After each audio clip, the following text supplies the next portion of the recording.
बाबा मुझे अपनी भक्ति के नशे में चूर रखना, मतलब कि इस दुनिया से कोसों दूर रखना। जय भोलेनाथ की सभी भक्तों को सादर प्रणाम। भक्तों, आप नियमित प्रातः 5:30 बजे हमारे चैनल पर शिव महापुराण की कथाएं श्रवण करते हैं। साथ ही प्रातः 5 बजे पुरुषोत्तम मास महात्म्य की कथाएं भी श्रवण करते हैं। यदि अभी तक आपने चैनल को सब्सक्राइब नहीं किया है तो अवश्य ही कर लें। साथ ही बेल आइकन भी प्रेस कर लें, जिससे आने वाले हर नए वीडियो का नोटिफिकेशन आपको तुरंत ही मिल सके। शिव महापुराण के कल के अध्याय में आपने द्विजेश्वर अवतार, यतिनाथ हंस रूप अवतार, श्री कृष्ण दर्शन अवतार, भगवान शिव का अवधूतेश्वर अवतार, भिक्षुवर शिव अवतार वर्णन, सुरेश्वर अवतार, ब्रह्मचारी अवतार, सुनट नर्तक अवतार की कथा का रसपान किया था। भक्तों, आज के इस अध्याय में शिव जी का द्विज अवतार, अश्वत्थामा का शिव अवतार, पांडवों को शिव पूजन के लिए व्यास जी का उपदेश, अर्जुन द्वारा शिव जी की तपस्या करना, शिव जी का किरात अवतार, किरात अर्जुन विवाद, किरातेश्वर महादेव की कथा, 12 ज्योतिर्लिंग की कथा का रसपान करेंगे। तो चलिए भक्तों, वीडियो शुरू करते हैं।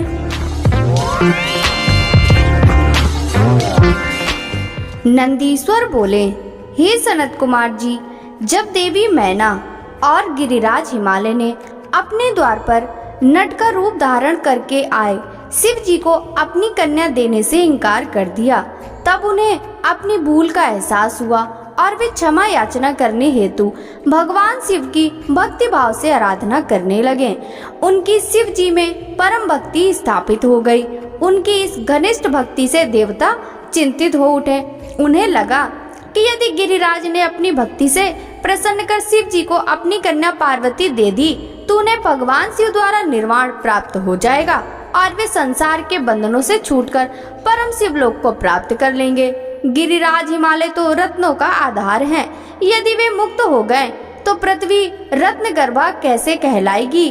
फिर वे तो अपना वर्तमान स्थिर रूप त्याग कर दिव्य रूप को धारण कर लेंगे और शिवलोक के वासी हो जाएंगे। यह सब सोचकर देवताओं को चिंता सताने लगी। वे अपनी समस्या का समाधान करने हेतु देवगुरु बृहस्पति की शरण में गए। वहां जाकर उन्होंने बृहस्पति जी को प्रणाम किया और बोले, हे देवगुरु, आप कोई ऐसा उपाय करें जिससे गिरिराज हिमालय भगवान शिव की भक्ति से विरक्त हो जाए। आप हिमालय के पास जाकर उनसे शिव जी की निंदा करें। देवराज इंद्र के ऐसे वचन सुनकर देवगुरु बृहस्पति बोले कि मैं परम कल्याणकारी परमेश्वर की निंदा नहीं कर सकता।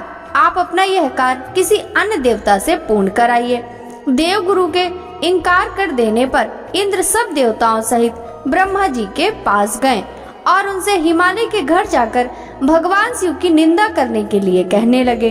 तब ब्रह्मा जी ने भी भक्त वत्सल कल्याणकारी भगवान शिव की निंदा करने से मना कर दिया। यह सुनकर देवराज इंद्र निराश हो गए। तब ब्रह्मा जी ने उनसे कहा कि इंद्र, इस संसार में हर कार्य भगवान शिव की आज्ञा से ही पूर्ण होते हैं।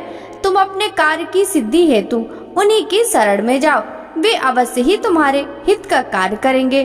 तब ब्रह्मा जी से आज्ञा लेकर देवराज भगवान शिव के पास गए और उनसे सारी बातें कही।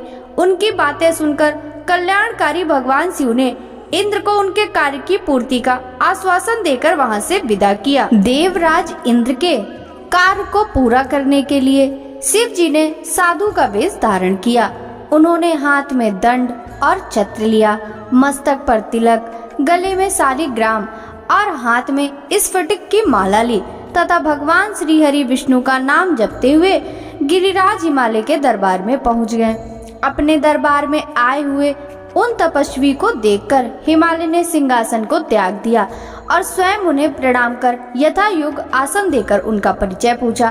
तब ब्राह्मण देवता बोले, हे गिरिराज, मैं एक तपस्वी ब्राह्मण हूँ और परोपकार व सेवा के लिए भ्रमण करता रहता हूँ। अपनी दिव्य दृष्टि और योग बल से मुझे ज्ञात हुआ है कि आप अपनी लक्ष्मी स्वरूपा बेटी पार्वती का विवाह शिव जी से करना चाहते हैं, परंतु शायद आप ये नहीं जानते कि शिव जी कुलहीन, बंधु बांधवहीन आश्रयहीन, एकाकी रहने वाले, कुरूप, निर्गुण, अव्यय, शमशानवासी, गले में सर्प धारण करने वाले, वे सदा अपने शरीर पर चिता की भस्म लपेटे रखते हैं। ऐसे व्यक्ति को अपनी परम गुणी सुंदर कन्या को सौंपना सर्वथा अनुचित है। यह कहकर महान लीलाधारी भगवान शिव साधु रूप में वहीं से चले गए। उनकी बातों का मैना हिमालय पर गहरा प्रभाव पड़ा। वे भगवान शिव की भक्ति से विमुख होकर इस सोच में डूब गए कि आगे क्या करें। इस प्रकार मैंने तुमसे शिव जी के साधु वेशधारी द्विज अवतार का वर्णन किया। नंदीश्वर बोले, हे सर्वज्ञ सनत कुमार जी, देवगुरु बृहस्पति के पुत्र मुनि भारद्वाज हुए और उनके पुत्र के रूप में द्रोण का जन्म हुआ। द्रोण बचपन से ही महान धनुर्धारी, महातेजस्वी और सब अस्त्र शस्त्रों के ज्ञाता थे। यही नहीं, धनुर्वेद और सभी वेदों के महान ज्ञाता थे। इन्हें अपने गुणों के कारण आप कौरवों और पांडवों के आचार्य बने और द्रोणाचार्य इस नाम से प्रसिद्ध हुए। इन्हीं द्रोणाचार्य ने अपने मन में पुत्र की प्राप्ति की कामना को लेकर भगवान शिव की आराधना की और अपनी घोर तपस्या से त्रिलोकीनाथ भगवान शिव को प्रसन्न कर लिया। शिव उन्हें साक्षात दर्शन दिए। शिव जी द्वारा वर मांगने के लिए कहने पर द्रोणाचार्य बोले, हे प्रभु, यदि आप मेरी आराधना से संतुष्ट होकर प्रसन्न हैं तो हे भगवान, मुझे अपने अंश से पैदा होने वाला पुत्र प्रदान कीजिए जो वीर, पराक्रमी और अजेय हो। द्रोणाचार्य को उनका इच्छित वर प्रदान कर शिव जी अंतर ध्यान हो गए। तत्पश्चात मुनि द्रोण प्रसन्नता पूर्वक अपने घर को चल दिए और वहां जाकर उन्होंने अपनी पत्नी को वरदान प्राप्ति के बारे में बताया, जिसे सुनकर उनकी पत्नी बहुत प्रसन्न हुई। निश्चित समय पर मुनि द्रोण की पत्नी ने एक वीर बालक को जन्म दिया जिसका नाम अश्वत्थामा रखा गया। अश्वत्थामा वीर और पराक्रमी योद्धा हुए और उन्होंने कौरव सेना का मान बढ़ाया। जब कौरव पांडवों का युद्ध हुआ तो अश्वत्थामा के कारण कौरव सेना अजेय हो गई और वह पांडव सेना पर हावी होने लगी। शिव जी के अंश से उत्पन्न होने के कारण ही अश्वत्थामा ने पांडव पुत्र को युद्ध में मार डाला था। यह देखकर अर्जुन बहुत क्रोधित हुए और अपने पुत्रों का नाश करने वाले पर आक्रमण करने लगे। अर्जुन के सारथी के रूप में स्वयं श्री कृष्ण थे। अर्जुन को अपनी ओर आता देखकर अश्वत्थामा ने उन पर ब्रह्मशिर नामक अस्त्र छोड़ दिया, जिससे सारी दिशाएं प्रचंड तेज से प्रकाशित हो उठी। अश्वत्थामा के इस अस्त्र को देख अर्जुन एक पल के लिए विचलित हो गए। उन्होंने श्री कृष्ण से इसका उपाय पूछा। तब श्री कृष्ण बोले, हे अर्जुन, यह बहुत घातक शक्ति है और इससे तुम्हारी रक्षा स्वयं भगवान शिव ही कर सकते हैं। तुम उन्हीं का स्मरण करके इस अस्त्र का नाश करो। तब अर्जुन ने हाथ जोड़कर भगवान शिव के मन में बहुत आराधना और स्तुति की। तत्पश्चात उन्होंने जल को छूकर शैवास्त्र छोड़ा। इसके प्रभाव से अश्वत्थामा द्वारा चलाया गया ब्रह्मशिर अस्त्र शांत हो गया। फिर भगवान श्री कृष्ण ने अर्जुन सहित सब पांडवों को अश्वत्थामा से आशीर्वाद लेने के लिए कहा। श्री कृष्ण की आज्ञा मानते हुए सभी पांडव ने अश्वत्थामा को प्रणाम किया। तब प्रसन्न होकर अश्वत्थामा ने पांडवों को अनेक वर प्रदान किए और फिर अपने कर्तव्य को निभाते हुए कौरव सेना से मिलकर पुनः पांडव से युद्ध करने लगे। इस प्रकार भगवान शिव ने परम भक्त द्रोण के घर पुत्र के रूप में जन्म लेकर अनेक लीलाएं रची। नंदीश्वर बोले, हे श्रेष्ठ मुनि, जब पांडवों को दुर्योधन ने जुए में हरा दिया था तब वे वनवास पाकर अपनी पत्नी द्रौपदी सहित द्वैत वन में निवास करने लगे थे। तब एक दिन दुर्योधन ने ऋषि दुर्वासा को उनके शिष्यों सहित पांडवों को कष्ट देने के लिए उनके पास भेजा। दुर्वासा ऋषि अपने 1000 शिष्यों को अपने साथ लेकर पांडवों की कुटिया में पहुंच गए और युधिष्ठिर से बोले कि हम स्नान करने जा रहे हैं। इतने में आप हम सबके लिए भोजन का प्रबंध कीजिए और स्वयं चले गए। दुर्वासा ऋषि द्वारा भोजन की व्यवस्था करने की बात सुनकर सब पांडव सोच में डूब गए, क्योंकि उनके पास अन्न नहीं था। तब देवी द्रौपदी ने भगवान श्री कृष्ण का स्मरण किया और वो तुरंत वहां आ गए। वहां उन्होंने पांडव की रसोई में बचे अन्न के एक दाने को खाया और इससे वे स्वयं भी तृप्त हो गए। साथ ही स्नान के लिए दुर्वासा और उनके शिष्यों का भी पेट भर गया और वे वहीं से लौट गए। इस प्रकार श्री कृष्ण ने पांडवों पर आए संकट को दूर कर दिया। फिर पांडवों को भगवान शिव की आराधना करने के लिए कहकर वे स्वयं द्वारिका चले गए। एक दिन जटाजूट धारण किए, गले में रुद्राक्ष की माला और भस्म लगाए, व्यास जी ओम नमः शिवाय पंचाक्षरी मंत्र का जाप करते हुए पांडव की कुटिया में पधारे। व्यास मुनि शिव जी के प्रेम में मग्न तेज पुंज से आलोकित थे। उन्हें पधारा हुआ देखकर पांडव ने उन्हें प्रणाम किया और आसन पर बिठाकर उनकी पूजा अर्चना की। तब महामुनि प्रसन्न होकर बोले, हे पांडवों, तुम सत्य के मार्ग पर चलने वाले हो और सदा ही धर्म का पालन करते हो। महाराज धृतराष्ट्र ने तुम्हारे साथ पक्षपात किया और तुम्हारा राज दुर्योधन ने छल करके तुमसे छीन लिया। जैसा बीज बोया जाता है, अंकुर भी उसी का निकलता है। अधर्म और असत्य का मार्ग अपनाने वालों का कभी कल्याण नहीं होता। तुम सत्य और धर्म के मार्ग पर चल रहे हो, इसलिए निश्चय ही तुम्हारा कल्याण होगा। महामुनि व्यास के वचनों को सुनकर युधिष्ठिर बोले, हे नाथ, हमारे कष्टों को दूर करने के लिए कोई मार्ग बताइए। श्री कृष्ण जी ने हमें कल्याणकारी देवाधिदेव महादेव जी की आराधना करने के लिए कहा था। आप हमें शिव भक्ति का उपदेश दीजिए। युधिष्ठिर के वचन सुनकर महामुनि व्यास बोले, हे पांडव, निश्चय ही श्री कृष्ण ने सत्य कहा था। भगवान शिव अपने भक्तों के दुखों को दूर करने वाले तथा उनकी रक्षा करने वाले हैं। तत्पश्चात व्यास जी ने उन्हें शिव जी के पूजन का विधान बताया। फिर बोले, तुम सदा ही धर्म के मार्ग पर चलना, इससे तुम्हारे कार्यों की सिद्धि होगी। यह कहकर महामुनि व्यास वहां से चले गए। तत्पश्चात व्यास जी के दिखाए गए मार्ग पर चलते हुए पांडव शिव जी की आराधना करने लगे। अर्जुन इंद्रकील नामक पर्वत के पास गंगा नदी के तट पर जाकर भक्त वत्सल कल्याणकारी भगवान शिव की आराधना करने लगे। नंदीश्वर बोले, हे सनत कुमार जी, अर्जुन भक्ति भावना से गंगा जी के तट पर बैठकर भगवान शिव की आराधना कर रहे थे। शिव मंत्र के जाप से उनका अतुल तेज प्रकाशित हो रहा था। पांडव को अर्जुन का तेज देखकर विजय में कोई संदेह न रहा। तब अर्जुन तपस्या करने के लिए उनसे दूर गए। तब अर्जुन के वियोग से द्रौपदी व अन्य पांडव बहुत दुखी थे, परंतु उनके मन में अटूट विश्वास था कि शिव जी के भक्ति से उनका निश्चय ही कल्याण होगा। उनके दुख को जानकर एक बार व्यास जी फिर उन्हें समझाने के लिए उनके पास आए। उन्हें देखकर पांडव बहुत प्रसन्न हुए और उनका आतिथ्य सत्कार करने लगे। तब महामुनि व्यास ने उन्हें उपदेश दिया और अनेक कथाएं सुनाई, परंतु पांडवों का दुख दूर ना हुआ। एक दिन युधिष्ठिर ने महामुनि व्यास से प्रश्न किया, हे महाप्राज्ञ, जिस प्रकार दुख और कष्टों को हम भोग रहे हैं, क्या पहले भी किसी को ऐसी परिस्थिति का सामना करना पड़ा है? युधिष्ठिर के इस प्रश्न को सुनकर व्यास मुनि कहने लगे कि पांडव, निश्चय ही तुम्हारे साथ कौरवों ने छल किया है, परंतु अनेकों सिद्ध पुरुषों ने इससे भी अधिक दुखों को हंसते हंसते झेला है। निषद देश के स्वामी नल, सत्यवादी राजा हरिश्चंद्र, श्री रामचंद्र ने भी इन कष्टों को हंसकर झेला है। यह तो सप्त पुरुषों का स्वभाव होता है कि वे विपरीत परिस्थितियों को दुखों से विचलित नहीं होते तथा सदा सत्य के मार्ग पर ही आगे बढ़ते रहते हैं। मानव को दुख झेलने पड़ते हैं।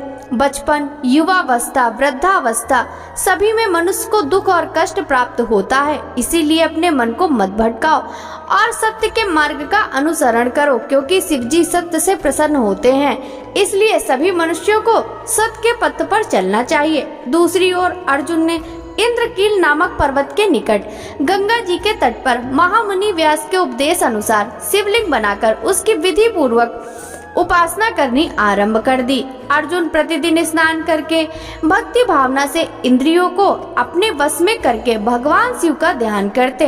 दिन प्रतिदिन उनकी भक्ति भावना और अधिक प्रबल होती जा रही थी। उनकी तपस्या के तेज से जीवों को भय होने लगा था। अर्जुन की तपस्या से दग्ध होकर अनेक देवता देवराज इंद्र के पास गए और उनसे बोले कि देवराज, अर्जुन भगवान शिव की घोर तपस्या कर रहा है और उसके तेज से सभी प्राणी दग्ध हो रहे हैं। अर्जुन की तपस्या के विषय में सुनकर इंद्र उनकी परीक्षा लेने के लिए उनके पास गए। इंद्र ने ब्राह्मण का रूप धारण किया और अर्जुन के पास जाकर पूछने लगे कि तुम इतनी छोटी सी उम्र में तपस्या क्यों कर रहे हो? तुम मुक्ति चाहते हो या विजय के लिए तपस्या कर रहे हो? परंतु इंद्र तो मोक्ष के स्थान पर सुख प्रदान करते हैं। इंद्रदेव के वचनों को सुनकर अर्जुन को क्रोध आ गया और वे बोले, हे मुनि, आप यहाँ क्यों पधारे हैं और इस प्रकार के प्रश्नों से मेरी तपस्या में क्यों व्यवधान डाल रहे हैं? मैं शिव जी की आराधना कर रहा हूँ। तब इंद्रदेव ने ब्राह्मण वेश त्याग कर अपने वास्तविक रूप के दर्शन अर्जुन को दिए। इंद्रदेव को अपने सामने पाकर अर्जुन को लज्जा का अनुभव हुआ कि मैंने इंद्र से अपशब्द कहे। उन्होंने देवराज इंद्र से क्षमा याचना की। देवराज इंद्र प्रसन्न होकर बोले, अर्जुन तुम मांगो, क्या मांगना चाहते हो? मैं निश्चय ही तुम्हारा इच्छित वर तुम्हें प्रदान करूंगा। देवराज इंद्र के वचन सुनकर अर्जुन बोले, देवेंद्र, यदि आप मुझ पर प्रसन्न हैं तो मुझे शत्रुओं पर विजय का वरदान प्रदान कीजिए। अर्जुन के वर को सुनकर देवेंद्र बोले, अर्जुन, तुम्हारी विजय अवश्य होगी, क्योंकि भगवान शिव के भक्तों पर कभी कोई कष्ट नहीं आता। उनको संसार में किसी का भय नहीं होता। इसीलिए तुम इसी प्रकार शांत चित्त और भक्ति भाव से त्रिलोकीनाथ देवाधिदेव महादेव की तपस्या करो। उनकी प्रसन्नता से श्रेष्ठ जीवन में और कुछ नहीं है। यह कहकर देवराज वहां से अंतर ध्यान हो गए। तब अर्जुन पुनः शिवलिंग को प्रणाम कर उनकी आराधना करने लगे। नंदीश्वर बोले, हे सनत कुमार जी, अर्जुन महामुनि व्यास जी द्वारा बताई गई विधि से शिव जी की उपासना कर रहे थे। काफी समय तपस्या करने के पश्चात उनके तप का तेज बढ़ना आरंभ हो गया और उनका तप और रौद्र रूप धारण करता जा रहा था। अर्जुन ने एक पैर पर खड़े होकर सूर्य की ओर देखते हुए पंचाक्षर मंत्र का जाप करना आरंभ कर दिया। उनके तप के प्रभाव से सभी प्राणी, जीव जंतु और देवता दग्ध होने लगे। अर्जुन की इस घोर तपस्या के विषय में दुर्योधन को ज्ञात हुआ। उसने मूग नाम के दैत्य को अर्जुन के पास सूकर का भेष धारण करके भेजा। वह दुष्ट राक्षस अनेक प्रकार की ध्वनि निकालता और वृक्षों को उखाड़ता हुआ अर्जुन के तप के स्थान के निकट पहुंचने लगा। तब अर्जुन का मन एकाएक व्याकुल हो उठा और उन्होंने पलटकर उस कपटी राक्षस को देखा और मन में विचार किया, जिसे देखकर मन व्याकुल हो वह अवश्य ही हमारा शत्रु होता है। यह विचार मन में आते ही अर्जुन को दुर्योधन का छल कपट याद आ गया।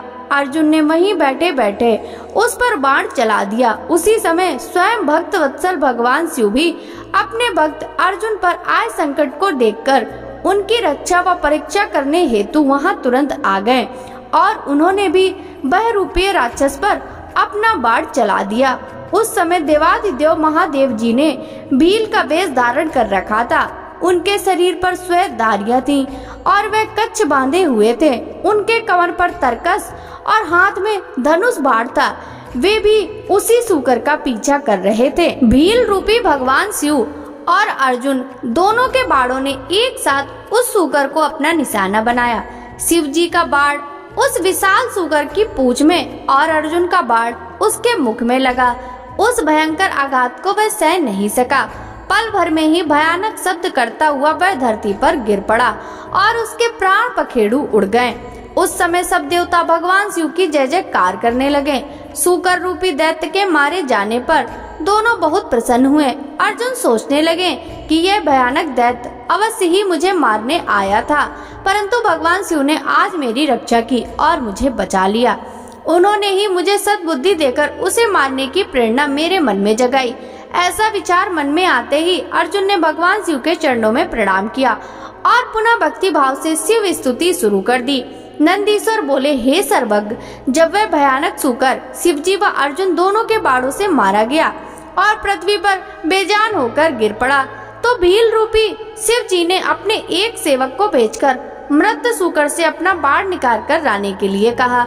उधर अर्जुन भी उस सूकर से अपना बाण लेने के लिए आए। तब अर्जुन और उस शिवगढ़ में बाण को लेकर विवाद शुरू हो गया। वह गढ़ बोला कि ये दोनों बाण मेरे स्वामी के हैं, इसलिए इन्हें मुझे दे दो। परंतु अर्जुन ने बाण देने से मना कर दिया। वह बोला कि तुम झूठे तपस्वी हो, यदि तुम सच्चे हो तो इन बाणों को मुझे दिखाओ, मैं अपने बाण की पहचान कर लूंगा, क्योंकि उन पर मेरा फल अंकित है। यह सुनकर अर्जुन उस गढ़ से बोले, तुमसे मैं युद्ध नहीं कर सकता, युद्ध सदैव समान युद्ध से किया जाता है। मेरे बल और पराक्रम को देखना चाहते हो तो जाओ और जाकर अपने स्वामी को भेजो। अर्जुन के वचन सुनकर वह गण किरात रूप धारण किए हुए भगवान शिव के पास गया। अर्जुन ने जो कुछ कहा था उसने अपने स्वामी को वह सब यथावत बता दिया। सारी बातें सुनकर किरातेश्वर को बहुत प्रसन्नता हुई और वे अपनी सेना को साथ लेकर अर्जुन से युद्ध करने के लिए वहां आ गए। युद्ध भूमि में पहुंचकर किरात रूपी भगवान शिव ने अपने दूत को पुनः अर्जुन के पास भेजा। शिवजी वह दूत अर्जुन के पास गया और बोला, हे तपस्वी, जरा हमारी विशाल सेना को नजर उठाकर देखो। तुम क्यों एक बाढ़ के खातिर अपने प्राणों की आहुति देना चाहते हो? अच्छा हो कि खुशी से वह बाढ़ हमें दे दो और अपनी रक्षा करो। यह सुनकर अर्जुन को क्रोध आ गया। वे बोले कि तुम जाकर अपने स्वामी से कह दो, मैं अपने कुल को कलंक नहीं लगा सकता। भले ही मेरे भाई दुखी हो, पर युद्ध से डरकर पीछे नहीं हट सकता। क्या कभी शेर भी गीदड़ से डरा करते हैं? जाकर अपने स्वामी को बता दो कि क्षत्रिय युद्ध से डरते नहीं, बल्कि अपने शत्रुओं को युद्ध में पछाड़कर आगे बढ़ते हैं। अर्जुन के ऐसे वचन सुनकर वह दूत अपने स्वामी किरातेश्वर भगवान शिव के पास चला गया और उन्हें अर्जुन की सारी कही बातें बता दी। अपने गढ़ की बातों को सुनकर लीलाधारी भगवान शिव मन ही मन अर्जुन की भक्ति, निडरता और अपनी बातों की अडिगता देखकर प्रसन्न हुए। फिर उन्होंने अपनी सेना सहित आगे बढ़ना शुरू कर दिया। नंदीश्वर बोले, हे महामुनि, जब किरातेश्वर शिवजी उनके दूत ने बताया कि अर्जुन किसी भी स्थिति में समर्पण नहीं करना चाहते और वे आपसे युद्ध करना चाहते हैं, तब शीघ्र ही किरातेश्वर शिव अपनी सेना के साथ युद्ध भूमि में पधारे। अर्जुन ने अपने आराध्य भगवान शिव के चरणों का स्मरण किया और अपना धनुष बाण लेकर उस विशाल सेना से लड़ने लगे। अर्जुन व भील सेना में बड़ा भयंकर संग्राम हुआ। दोनों ओर से बाणों की वर्षा होने लगी। अर्जुन, जो कि महान धनुर्धारी कहे जाते हैं, वे अपने बाणों से सारी गढ़ सेना को पल भर में ही परेशान कर दिया। फिर क्या था, कुछ ही देर में सभी शिवगण अपने प्राणों की रक्षा करने हेतु युद्ध भूमि से इधर उधर हो गए, परंतु अर्जुन के बाण न रुके। जब भीलराज किरात की सेना सारी भाग खड़ी हुई, तब अर्जुन ने किरात वेशधारी शिव जी से युद्ध करना आरंभ कर दिया। अर्जुन ने अपने तीव्र बाणों से महादेव जी पर हमला कर दिया, परंतु वे भक्तवत्सल शिव जी का कुछ न बिगाड़ सके। उनका एक भी बाण शिव जी तक नहीं पहुंचता था। यह सब देखकर देवादिदेव भगवान शिव हंस रहे थे। तब अर्जुन ने देखा कि वह किसी भी प्रकार से उस किरात को अपने वश में नहीं कर पा रहे हैं, तो उन्होंने भगवान शिव की स्तुति की। इसके प्रभाव से तुरंत ही त्रिलोकीनाथ भक्तवत्सल कल्याणकारी शिव जी ने अपने अद्भुत स्वरूप के साक्षात दर्शन अर्जुन को कराए। भगवान शिव का परम मनोहारी सुंदर स्वरूप देखकर अर्जुन धन्य हो गए और प्रसन्न होकर पल भर उन्हें ही देखते रह गए। तब यह जानकर कि वह किरात कोई और नहीं अपितु स्वयं शिव जी ही थे, उन्हें अपने युद्ध करने और उनका अपमान करने के कारण बहुत लज्जा महसूस हुई। वे अपने आराध्य के चरणों में गिर पड़े। शिव जी ने उन्हें उठाया और बोले कि अर्जुन, दुखी मत हो। तब अर्जुन हाथ जोड़कर भक्तवत्सल भगवान शिव की स्तुति करने लगे और बोले, हे महादेव जी, आपने इस प्रकार मुझसे रूप बदलकर युद्ध क्यों किया? मैंने आपका भक्त होते हुए भी आपका अपमान किया। स्वामी, मुझे माफ कर दीजिए और मेरा कल्याण कीजिए। अर्जुन के वचनों से महेश्वर प्रसन्न हो गए और बोले, अर्जुन, दुखी मत हो। मेरे द्वारा प्रेरित होने पर ही तुमने युद्ध किया था, इसलिए यह तुम्हारा अपराध नहीं, धर्म था। मैं तुम पर प्रसन्न हूँ। कहो पुत्र, किस कारण से तुम इतनी घोर तपस्या और साधना कर रहे थे? मैं तुम्हारी इच्छा पूर्ण करने का वचन देता हूँ। शिव जी के ऐसे वचन सुनकर अर्जुन ने शिव जी की स्तुति आरंभ कर दी। अर्जुन बोले, हे देवादिदेव कैलाशपति सदाशिव, मैं आपको नमस्कार करता हूँ। हाथों में डमरू और त्रिशूल धारण करने वाले, गले में मुंडमाला, शरीर पर बागंबर ओढ़े, गले में सांपों, मस्तक पर चंद्रमा और जटाओं में पतित पावनी श्री गंगा को धारण करने वाले कल्याणकारी शिव शंकर, मैं नमस्कार करता हूँ। भगवान, मैं आपका एक छोटा सा भक्त हूँ। आप इस संसार के ईश्वर हैं। भला मैं कैसे आपके गुणों का वर्णन कर सकता हूँ? जिस प्रकार बारिश की बूंदों और आकाश के तारों को नहीं गिना जा सकता, उसी प्रकार आपकी गुणों की गणना कर पाना भी असंभव है। प्रभु, मैं आपका दास हूँ, आपकी शरण में आया हूँ, मुझ पर अपनी कृपा दृष्टि बनाए रखिए। आप तो अंतर्यामी हैं, अपने भक्तों के विषय में सब कुछ जानते हैं। प्रभु, हम पर आए इस घोर संकट को दूर कीजिए। यह कहकर अर्जुन मस्तक झुकाकर चुपचाप खड़े हो गए। अपने भक्त की स्तुति से हर्षित हो शिवजी बोले, हे अर्जुन, अपनी सारी चिंताएं त्याग दो, तुम्हारे कुल का कल्याण अवश्य होगा, तुम्हें सब कुछ मिल जाएगा, थोड़ा धैर्य रखो।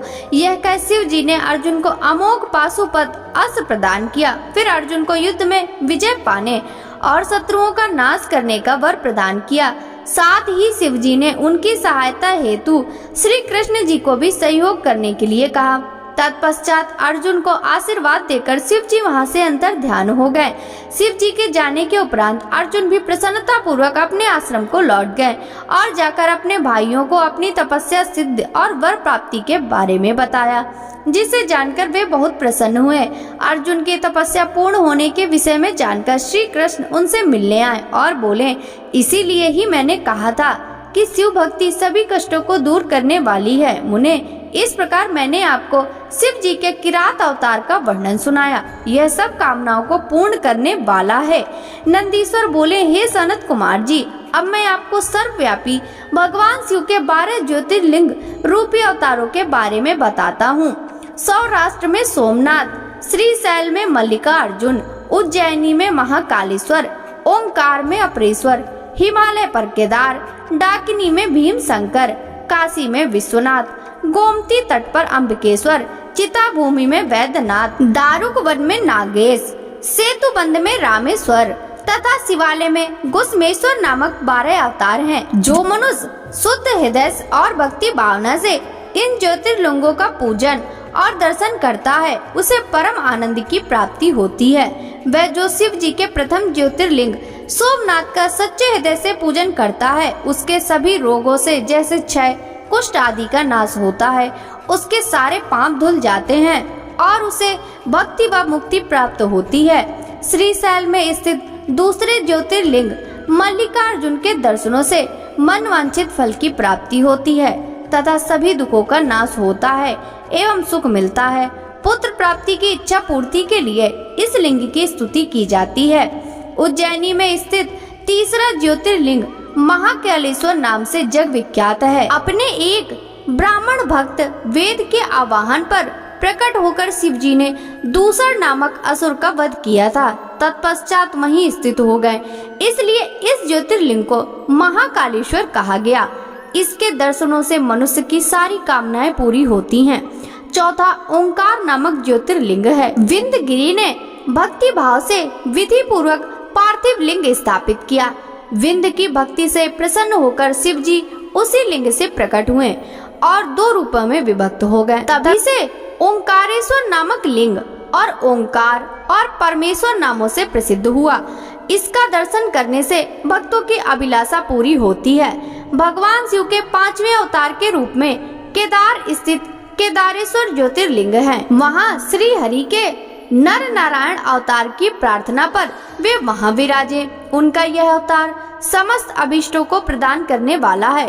शिव जी के 6ठे अवतार का नाम भीम नायक नाम के असुर को मारने के कारण भीम शंकर है। भीम को मारकर शिव जी ने काम रूप देश के राजा सुदक्षिण की रक्षा की थी और उन्हीं की प्रार्थना पर वे डाकनी में स्थित हो गए। शिव जी का यह अवतार ब्रह्मांड को भोग और मोक्ष देने वाला है। शिव जी का 7वां विश्वेश्वर नामक अवतार काशी में हुआ था। इस अवतार की आराधना ब्रह्मा विष्णु भैरव सहित सभी देवता करते हैं। इसको पूजने अथवा इसका नाम जपने वाले मनुष्य कर्म बंधन से छूटकर मोक्ष के भागी होते हैं। चंद्रशेखर भगवान शिव का 8वां अवतार त्र्यंबकम नाम से सुविख्यात है और गोमती नदी के किनारे गौतम ऋषि की प्रार्थना और कामना से हुआ। इस ज्योतिर्लिंग के दर्शन और स्पर्श से सब कामनाएं पूर्ण होती हैं और मृत्यु पश्चात मुक्ति मिलती है। पवित्र पावनी गंगा गौतम ऋषि के स्नेहवश गौतमी के नाम से प्रवाहित हुई। नमा वैद्यनाथ अवतार शिव जी ने धारण किया। अनेक लीलाएं करने वाले त्रिलोकीनाथ भगवान शिव रावण के लिए आविर्भूत हुए और चिता भूमि में ज्योतिर्लिंग रूप में स्थित होकर वैद्यनाथेश्वर नाम से प्रसिद्ध हुए। उनके दर्शनों से भोग और मोक्ष की प्राप्ति होती है। भगवान शिव का 10वां नागेश्वर अवतार अयोध्या में हुआ। इस अवतार में शिव जी ने दारुक नामक असुर को मारकर अपने एक वैश्य भक्त सुप्री की रक्षा की थी। शिव जी ने इस लिंग का दर्शन और पूजन करने से महापातकों का समूह नष्ट हो जाता है। देवादिदेव महादेव जी का 11वां अवतार सेतु बंध में रामेश्वर अवतार कहलाता है। सीता जी को वापस लाने के लिए लंका जाते समय समुद्र तट पर श्री रामचंद्र ने इस लिंग को स्थापित कर भगवान शिव की आराधना अर्चना की थी। उनकी प्रार्थना पर शिव जी इस ज्योतिर्लिंग में स्थित हुए। रामेश्वर लिंग को गंगा जल से स्नान कराने वाले मनुष्य को जीवन के बंधनों से मुक्ति मिल जाती है, उसे परम दिव्य ज्ञान की प्राप्ति होती है। यह ज्योतिर्लिंग भोग तथा मुक्ति प्रदान करने वाला है। इसका पूजन देव दुर्लभ कैवल्य मोक्ष प्रदान करता है। इसी प्रकार शिव जी का घुसमेश्वर नामक 12वां अवतार हुआ, जिसमें उन्होंने अपने प्रिय भक्त घुसमा को आनंद दिया। दक्षिण दिशा में देवलोक के निकट शिव जी सरोवर में प्रकट हुए। घुसमा ने अपने पुत्र को पुनर्जीवित करने हेतु शिव जी की तपस्या की। तब भक्ति से प्रसन्न होकर महादेव जी ने उसके पुत्र को जीवित किया एवं उसकी प्रार्थना पर ज्योतिर्लिंग के रूप में स्थित होकर घुसमेश्वर नाम से विख्यात हुए। इस शिवलिंग का भक्ति पूर्वक पूजन करने से मनुष्य इस लोक में सुखों को भोगकर अंत में मोक्ष प्राप्त करता है। हे महामुने, इस प्रकार मैंने त्रिलोक देवादिदेव शिव जी के 12 दिव्य ज्योतिर्लिंगों का वर्णन आपसे किया। शिव जी की यह दिव्य 12 अवतारों वाली ज्योतिर्लिंग कथा को जो मनुष्य शांत चित्त और श्रद्धा भाव से पढ़ता या सुनता है, उसे सब पापों से छूटकर भोग व मोक्ष की प्राप्ति होती है। यह 100 अवतारों की सतरुद्र नामक संहिता सब कामनाओं को पूरा करने वाली। इस कथा को मन लगाकर पढ़ने या सुनने से सभी लालसाएं और कामनाएं पूरी हो जाती हैं और सांसारिक बंधनों से मुक्ति मिल जाती है। भक्तों, आगे की कथा का रसपान हम कल के अध्याय में करेंगे। शिव महापुराण की यह कथा यदि आपको अच्छी लगी हो तो इस वीडियो को लाइक कर ज्यादा से ज्यादा भक्तों के साथ शेयर कीजिएगा। साथ ही वीडियो के कमेंट बॉक्स में हर हर महादेव जरूर लिखिएगा। आपसे मिलते हैं शिव महापुराण के अगले अध्याय की कथा के साथ। सभी भक्तों को हरे कृष्णा, राधे राधे, हर हर महादेव।